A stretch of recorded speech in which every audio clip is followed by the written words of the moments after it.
Hello everybody, good day to you guys. Welcome back to the channel. It's gonna be a scorcher today, so I'm trying to get a super duper, it's bright. Yeah, trying to get a super duper early start before the heat of the day sets in. So it's the crack of the dawns right now.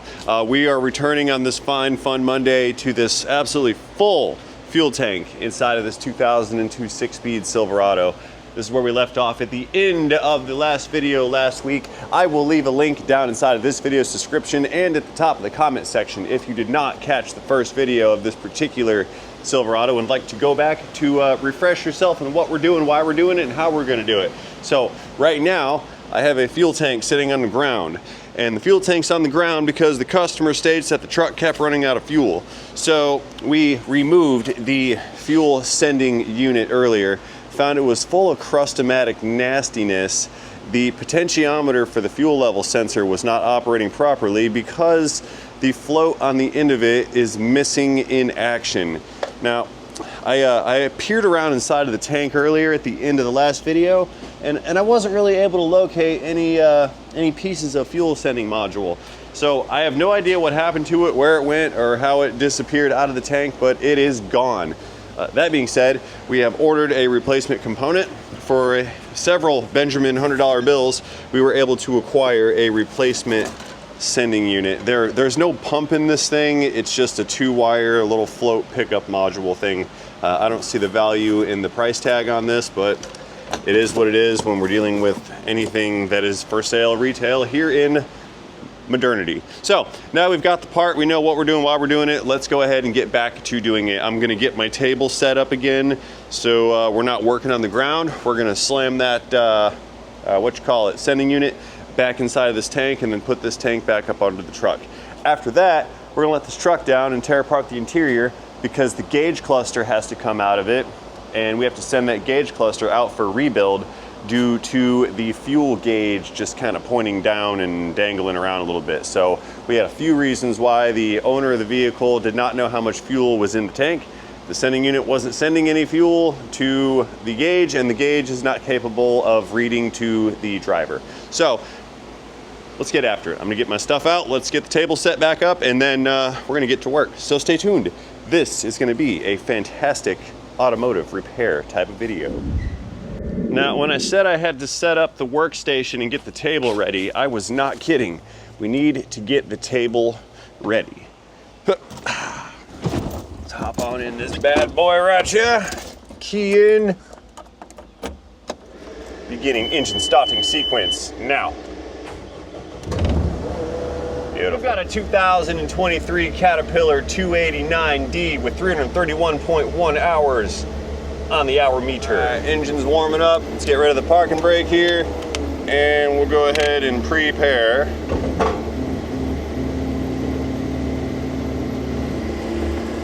Yeah, what I'm gonna do is sneak underneath of that fuel tank a little bit, get under it with the forks, and then lift it up. That way it's at a more comfortable working height.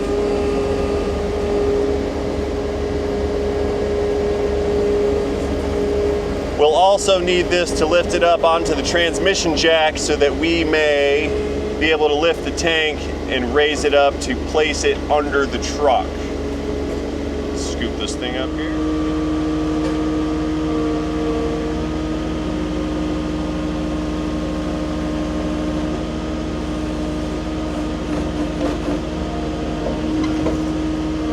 Give it some scooch action. There we go.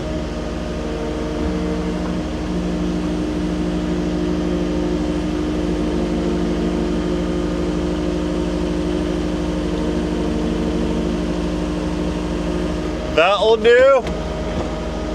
Idle down, parking brake, power down. Now, these forks will bleed down due to the lack of hydraulic pressure occurring.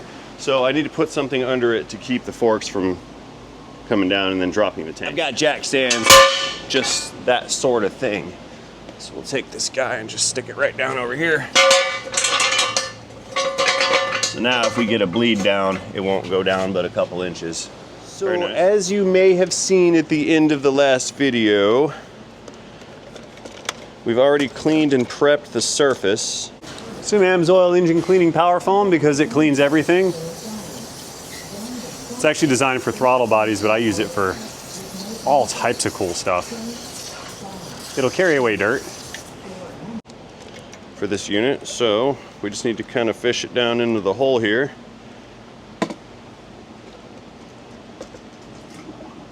And we can secure it with the locking ring. The ring goes around the tank, it slips into some little tabs on the tank, and then once it's down, you push and then rotate the ring and it will lock into some little hooks, and that is what secures the entire assembly to the tank mechanism. Uh-oh. That rubber seal doesn't want to go in. I'll put the seal in first. That'll do. Much nicer. Did you guys see that? The seal was placed on the sender and it was trying to ride off of the sender as I pushed the sender down into the hole. Okay, so we have this thing starting to tab in. You see it starting to lock in. So the seal's in place, it's all pushed down. Now all I need to do is drive this seal clockwise a couple degrees and it's going to lock those tabs in, and then the unit will be secure. We have a dull chisel and a linear impact driving device. We're going to rapid tap on that chisel there and it's going to rotate, or not. The ring popped out.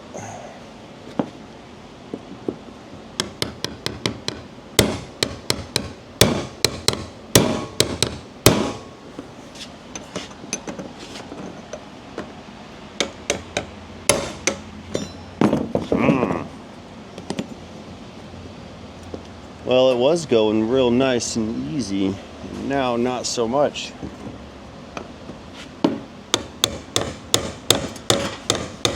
I'm gonna hit it harder. There we go. I was being too gingerly with it. So, now that that's locked in, we may place our fuel lines back onto the sender here. One's the feed line, one is the return line from the injector cooler. So I don't have all the room in the world to work with, but I do have 2 extra gas cans. So I'm gonna try to pump out some of that fuel that's in the tank, because that thing's got, what, 30 something gallons in there, and it's super duper heavy. So I got a fuel transfer pump right here. It's 12 volt, hook it up to a car battery. This should make light work out of the fuel transfer. So we're gonna take this thing, take some of that fuel out of this tank just to reduce the weight. I'll put about, what, 10 gallons inside of those 2 tanks. And then that should make it less stressful to put that tank on top of this stand, to use this stand to put it into this truck right here. So what we're gonna do is take the business in and just stick it down in the hole right there. Leave that pump sitting right here. Go fetch a battery, plug it in, and pump it out. Except I'm going bass backwards. This is the out direction. Yes, it's a good thing that I paused to read.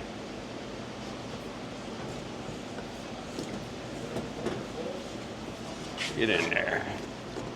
Nice and deep like. There we go. That will do. Put the gas can right here. Stick that in the hole. Good to go. Let's get a battery. Dead car battery should do it. Let's put this thing down right here.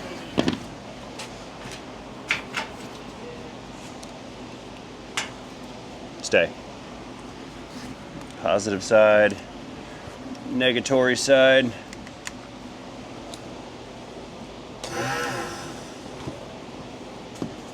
This is a fast pump.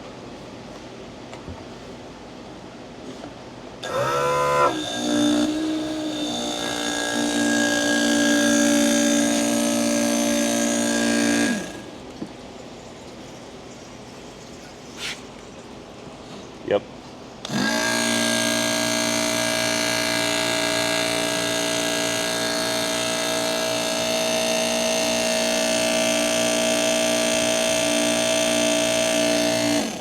I need a light so I can see into the tank, so I can see how full or empty the tank is.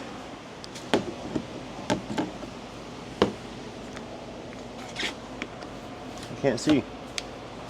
I can't see through the thing. It's almost full.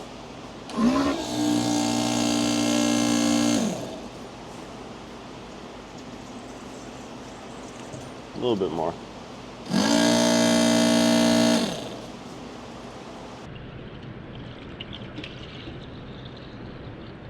Yep, that'll do. This one is full. Perfect. Put the cat back on for meow. Meow, now. I'm sorry, are you saying meow? Switch out to the other tank. Yeah, I'm only gonna lose, what, 10, 12 gallons out of this whole deal, but that's still a substantial amount of weight, so I'll live with it. It's inflating the bucket. Look, the seal is too good, and it was making the bucket inflate. I don't know if that's a good idea. It's got a little vent hole in it.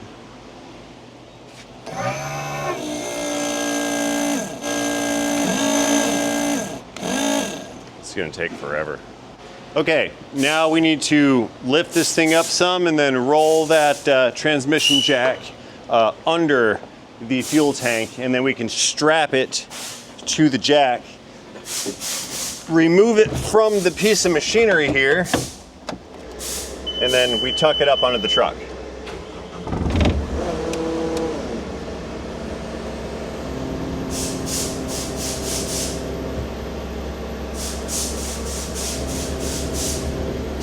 That about right? I think that's right.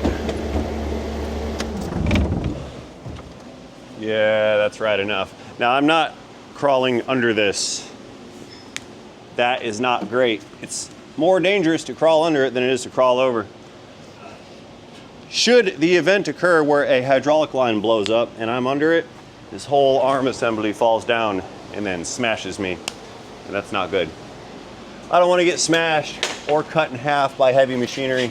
Pro tip of the day, do not get cut in half by heavy machinery.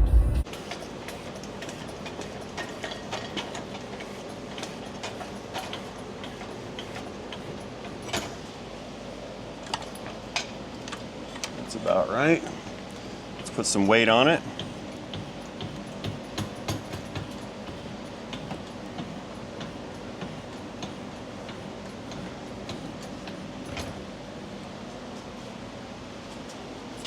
Balance is a little off. Yeah. There we go. That's better. Okay. So now a ratchet strap over the top of it to hang on to it so it can't teeter-totter off. And then we can roll it back under and start fitting it back into position. Okay, ratchet strap for the win. Toss this over the top. Hook it up to the bottom.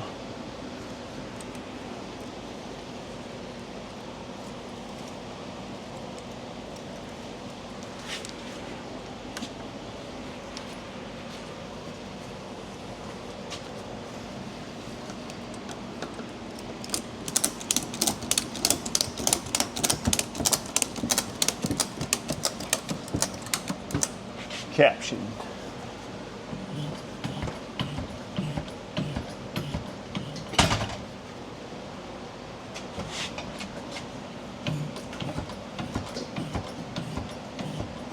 Okay, got it.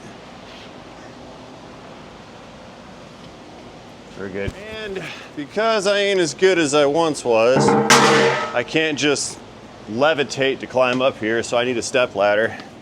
Hup. There we go. Hoo-ah!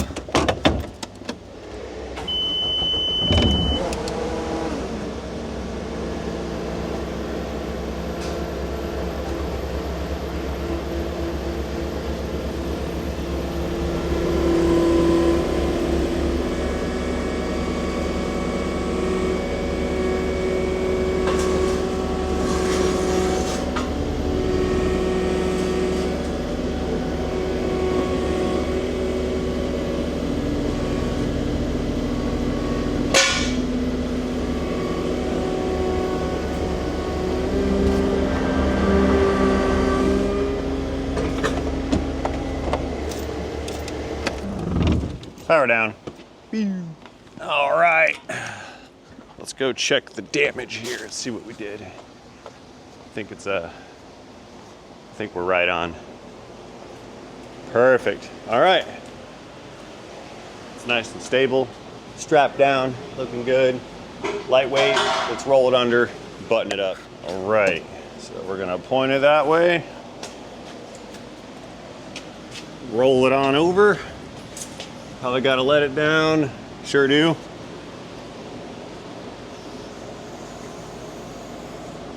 Nice.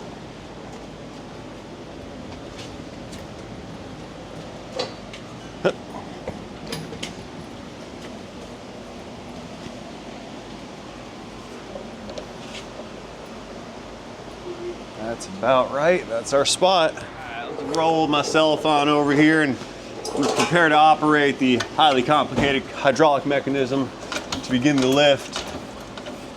I probably should have called out some spotters. Hey, there's a spotter. You want me to fit them in the apron? No, they weren't here for that conversation, so please, no, you'll confuse them. I know. That's the whole point. We were thickening and aping.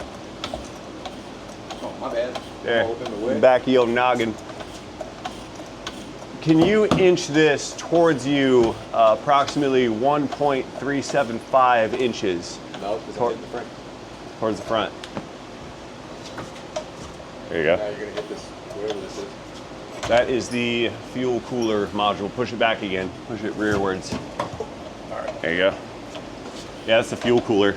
So once the injectors are done fueling, all that hot fuel from the injectors runs back, goes through that little cooler, and then back into the tank. That way your fuel injectors don't turn your fuel tank into a hot fuel storage unit. It's the same thing with the 6.7. 6.7s do it? Yeah. The injector return line then goes through the cooler and back. It's got a cooler? Yep. Very smart. Which is, it's actually up toward the front. I see. About that big. All right, we're there. I'm gonna go up top and stick the hose on and then plug in the plug. I'm not bringing you guys up there because I had you up there when we took it down and there's no space for my big noggin, shoulders, cameras, heads, lights, camera action, all that. So I'll just be back when it's all plugged in. You guys wait, like right here. Here, I need to get these hangers in because I can't get the tank to go up enough just yet to get the top plug or the top hose connected. So I'm gonna put the hangers on and start the bolts. That will draw the tank upward, probably just enough for me to slide the components together as I desire. So we'll take the 15 on the extendo wobble, put that on the strap.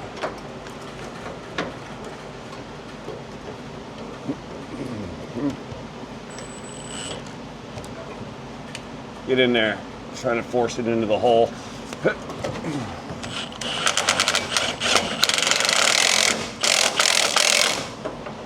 There, got one in. Now that back one.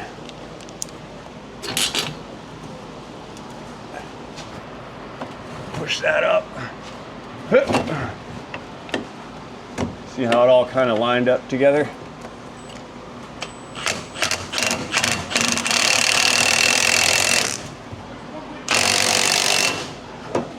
Dirt my eyeball. So while we're here, I'm gonna go ahead and start connecting these fuel lines. These were kind of a bear to disconnect. There's our click.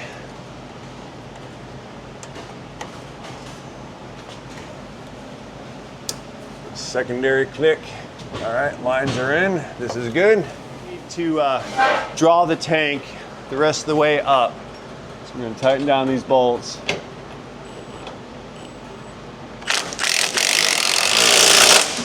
There we go. And then the one out back. Slippage. Come on, get in there.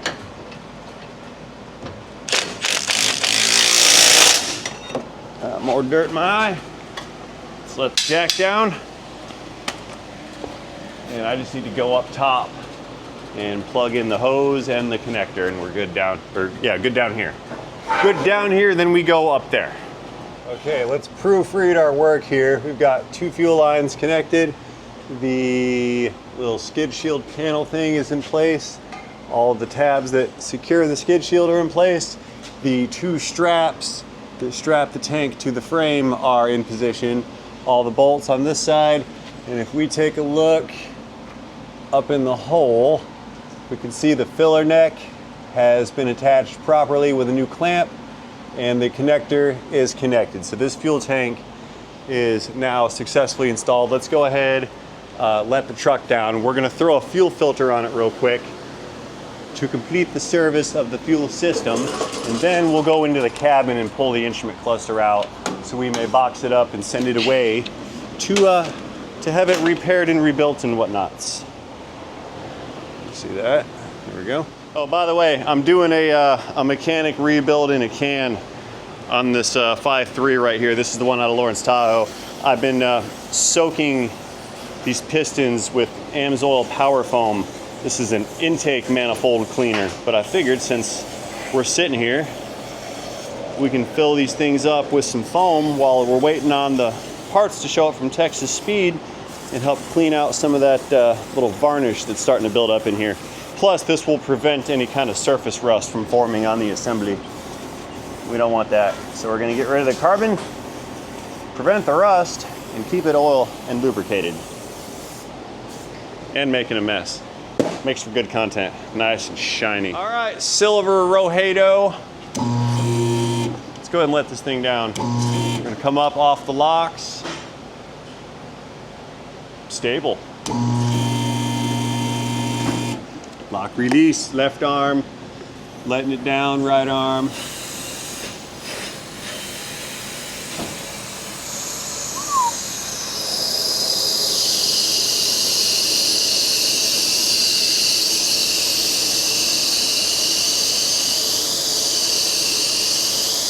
Okay, let's go around to the right front engine compartment area and dig out the engine's fuel filter assembly. Okay, so here's our fuel filter right here.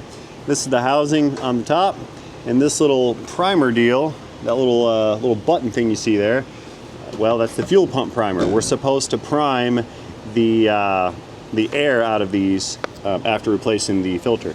Now, this filter also has a water in fuel sensor at the bottom of the filter. That is going to be this connector right here that just came off. So with that connector removed, we can just spin this filter out. Let's see if I got the He-Man strength to make it turn. No, I don't. Need oil filter pliers. I believe the best place to locate engine oil filter pliers is on the engine oil drain container. You following my logic? If it's put back where it's supposed to. Aha, that's a big ol' if. Okay, so, like I said, you're supposed to go in through the wheel well on these, but I don't like to do that because it takes longer. Flat rate. Once flat rate, always flat rate. Make sure you look for shortcuts everywhere. Turn slightly.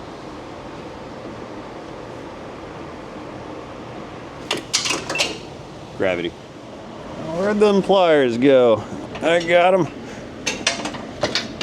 Through the wheel well. The irony.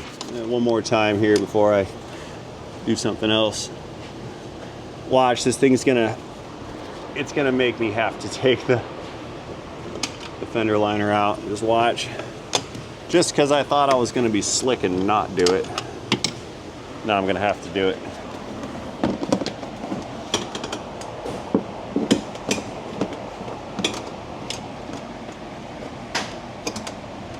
Aha.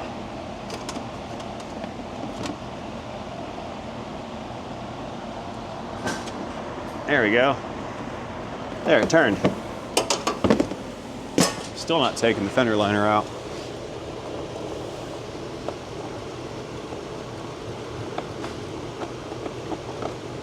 Here she is. We maneuver this around that wire right there. Bear with me. I know you can't see, my flanges are in the way. And we pull her out like so. And that right there is the water in fuel level sensor. There's a special tool to remove that.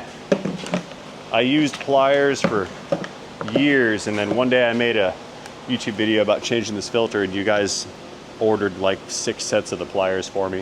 Okay. Thank you. So we've got some O-rings, a filter that you can see all the way through, and the filter tool right here.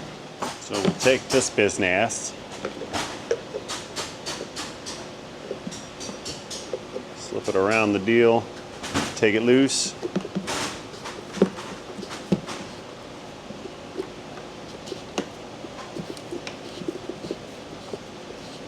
The edges on this plastic is sharp and it is scoring my fingers. Ow. This is a fairly new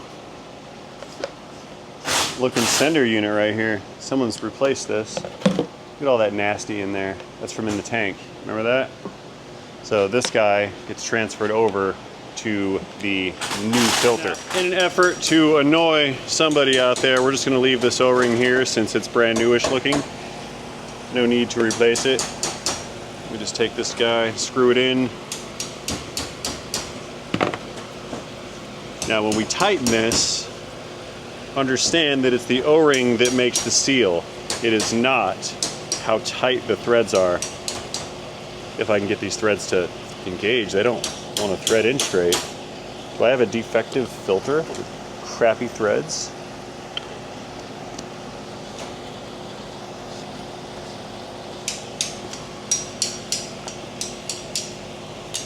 Here we go. Yeah, it's not the tightness of the thread. It's the O-ring. That is your sealing surface. Something's wrong. I don't like what's happening here. Uh-oh. The threads inside of this filter are spinning.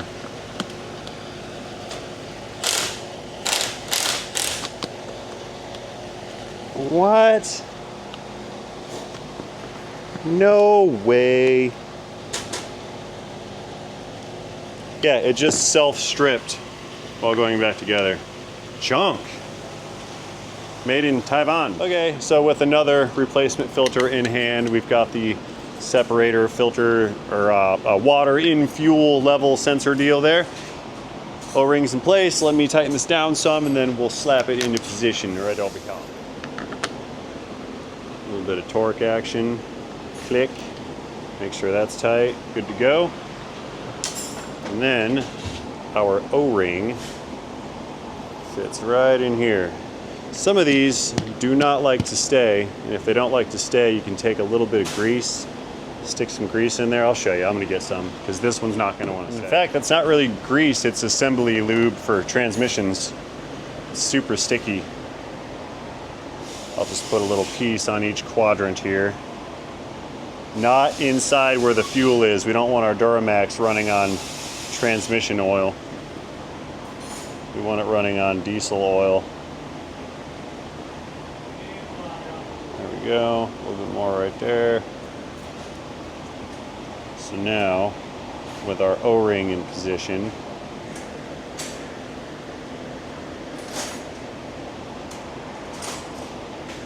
so.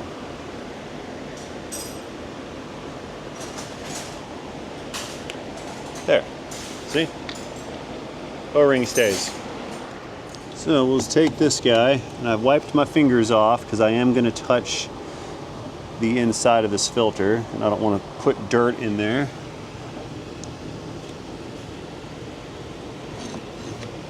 You're not going to go in there? Of course not. This filter is larger in diameter a little bit than the other one was.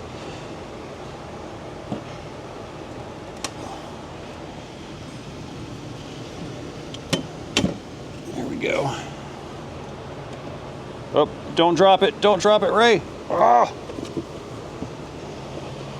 Let me reach behind some pipes here. Set my hand on the right.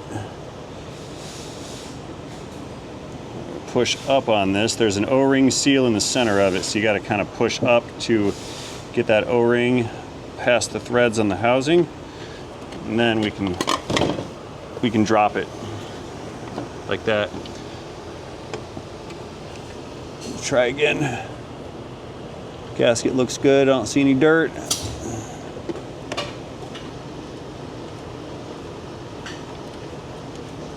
I'm pulling up and rotating at the same time. There we go. There, now it bit.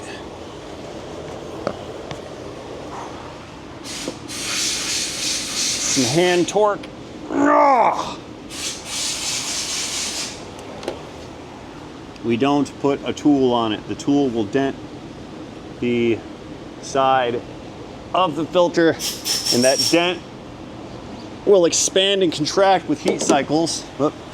And then when it does that, it's going to develop a crack in it, and then it'll leak, and then it's going to suck air, then your engine won't run, and you're going to have a bad time. I'm just reaching down right now to try to get this plug reconnected here. Let me show you. There's the plug, both ends. See it? Just try to line that up ever so nicely. You can't put two hands in there. You can if you take the fender well out, but I don't like doing that. There. Came out.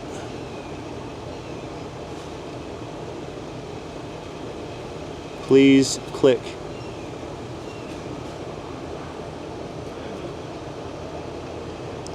There. Got it.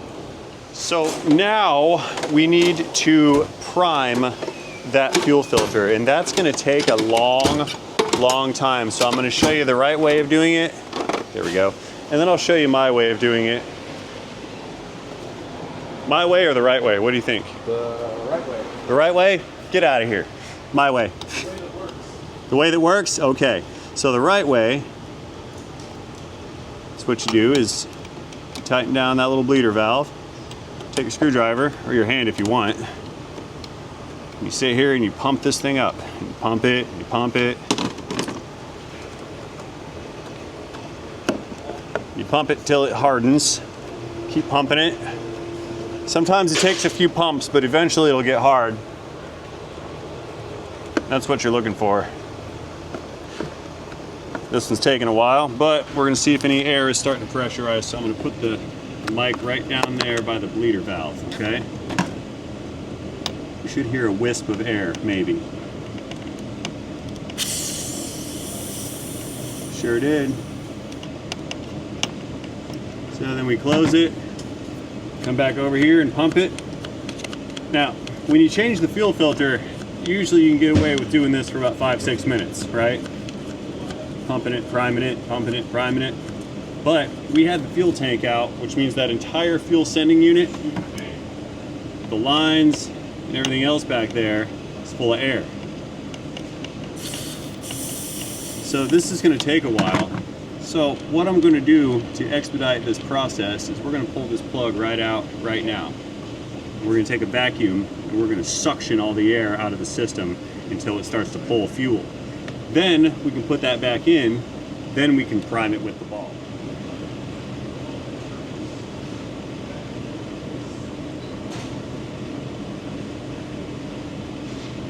What we're going to do is set this guy down, fling this thing up here.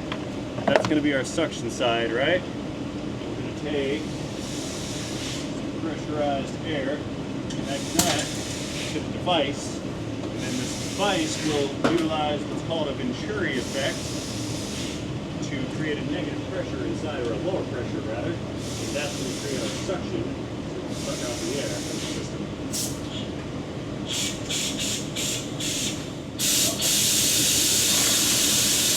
Perfect.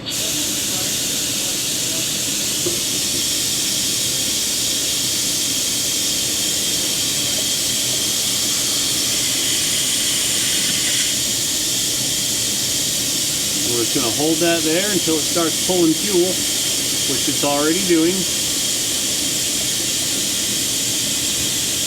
Wait till the stream gets steady.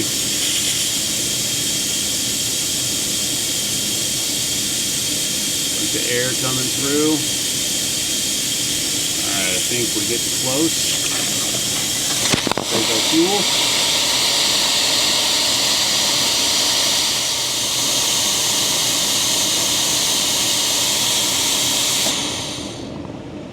All right, so now we pulled all the fuel out of there. Let's try to pump this thing up till it gets hard. And I'm feeling it. Oh yeah, like a rock. There we go, that's wonderful. Oh, that's the way, I like it. There. So now, this filter assembly is pressurized. So when I crack this open, we're gonna dump out a bunch of fuel. There we go. So this thing's bled. We're good. Fuel system has been bled out.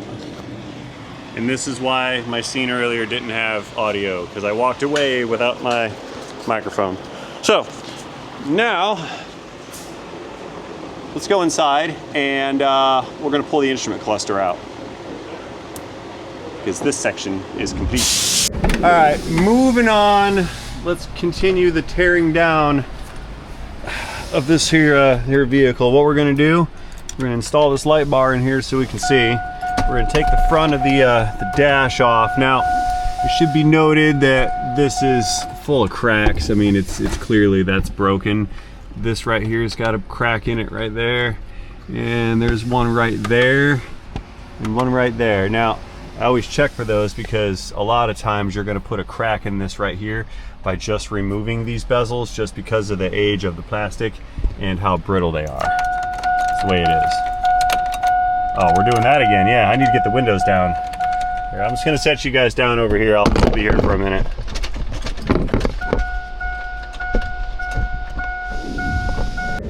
All right, well, about 37 minutes later, I got the key to turn, but that window doesn't go down. Yeah, no, okay, that's not awesome. So here, I'm just gonna hang it from the oh crud handle up top. They have other names, but none of which are repeatable here on the YouTubes. At least not on the family-friendly section. There we go, illumination. So now we're gonna pull this bezel off, then we can yank this guy out of the dash. What we're gonna do here is just kind of get a hold of this, pinch, break it. Yeah. It's coming apart. There's a bunch of push pin connectors in there. Left side. I'm over here now.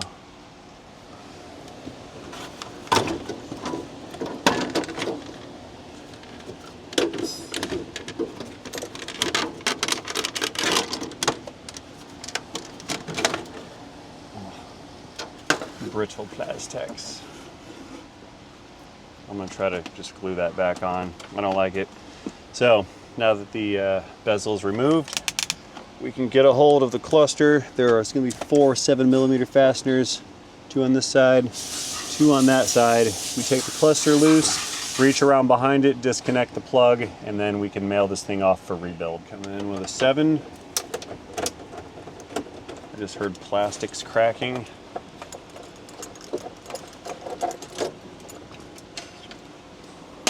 Sometimes those little feet mount right there like to crack, because a lot of these fasteners have like ridges on the bottom of them. Those ridges will dig into the plastic, and then when you go to release it, the ridges break the plastic because it hasn't been removed in 20 years.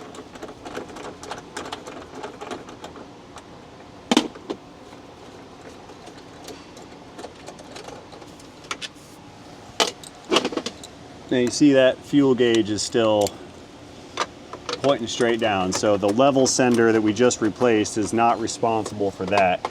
It's responsible for the ECM thinking that there was only 8% fuel in the vehicle when we all know it was verifiably 100%-ish. 80, we'll call it 80. I still have those 10, 12 gallons sitting over in my buckets. I've got to put that back in the tank. I'm probably not going to record that part. No reason in watching me dump fuel into a gas tank, fuel tank, diesel tank. And there's our single connector.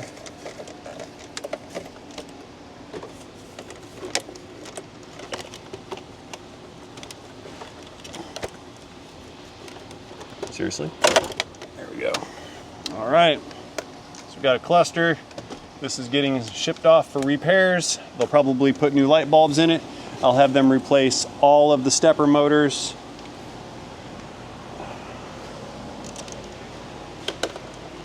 And then this guy will have a nice new rebuilt instrument cluster. There we go, that way. Beautiful. You guys, I forgot that we were supposed to use the scan tool here to check the fuel level in the ECM. I realize that we can't do it with the gauge cluster, but before we wrap this whole bit of business up, let's see if our ECM decided that it knows how much fuel is in the vehicle now. Back to Chevrolet. You know what? Previous vehicles. This should be stored. We'll go to previous vehicle history.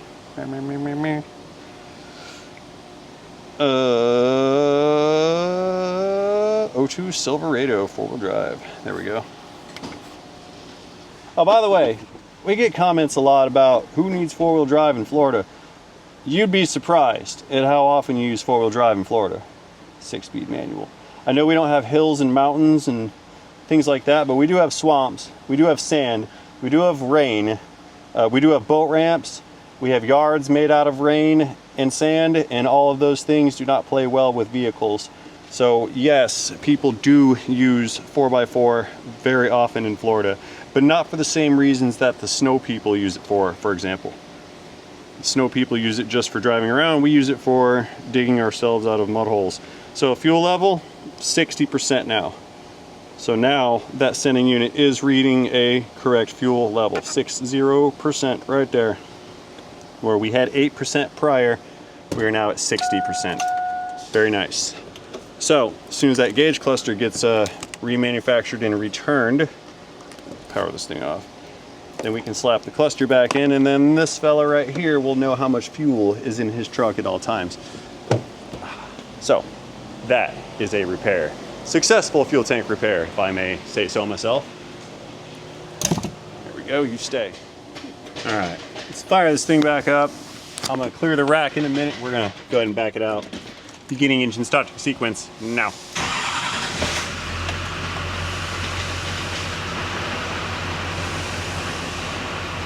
Yeah, another good reason to change those out with the brass ones is if the plastic ones crack, it'll suck air, make your engine stall. I think I mentioned that earlier, but if I didn't, now I did. So we're all done under here for right now. Let's close that up. She's hanging out in park. I'm gonna go ahead and let this thing down all the way and clear the rack.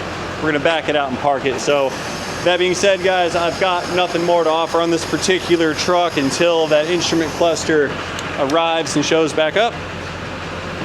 Put that right there. So that being said, I've got nothing more to offer you on this particular video other than a thank you for watching this video.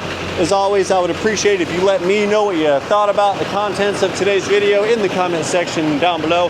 Do not forget to check out the affiliated links and other videos that are listed down inside of that comment section. And most importantly, have yourselves a fantastic day. See you guys later in a day, in a Chevrolet, in a diesel fuel tank, in a transmission.